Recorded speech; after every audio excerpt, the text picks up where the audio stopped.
les 3 erreurs les plus fréquentes pour les personnes qui passent des oraux de concours ou des entretiens d'embauche.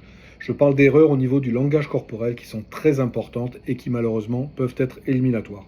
Alors ce qu'on va faire, c'est que je vais vous donner ces 3 erreurs et je vais vous donner aussi des solutions pour pouvoir les éviter.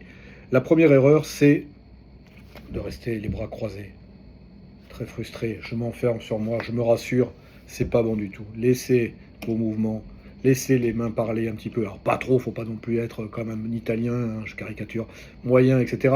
Non, mais il faut quand même un peu utiliser les mains, bouger et être vivant. C'est très très important. Ne surtout pas rester comme ça. Ça, c'était la première erreur. La deuxième, c'est d'avoir le regard fuyant. Et non, on regarde les gens dans les yeux quand on parle et on balaye, on parle à tout le monde, on parle aux 3 personnes qu'il y a dans le jury si c'est nécessaire. C'est vraiment important de bien considérer tout le monde et de bien parler à tout le monde pour que chacun se sente concerné par votre exposé. Et la troisième erreur, bah, c'est l'inverse de la première. C'est vraiment trop en faire.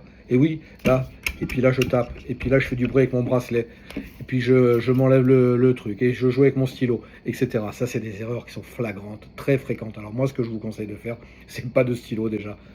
On évite les bracelets qui font du bruit, les bagues qui font du bruit, et on se calme. On a le droit d'être en mouvement, mais pas trop. Il faut être vigilant là-dessus, il faut garder la bonne mesure. Donc si vous faites ces 3 erreurs, vous allez à la catastrophe. En revanche, si vous suivez les 3 conseils, vous avez de très bonnes chances de réussir votre oral de concours.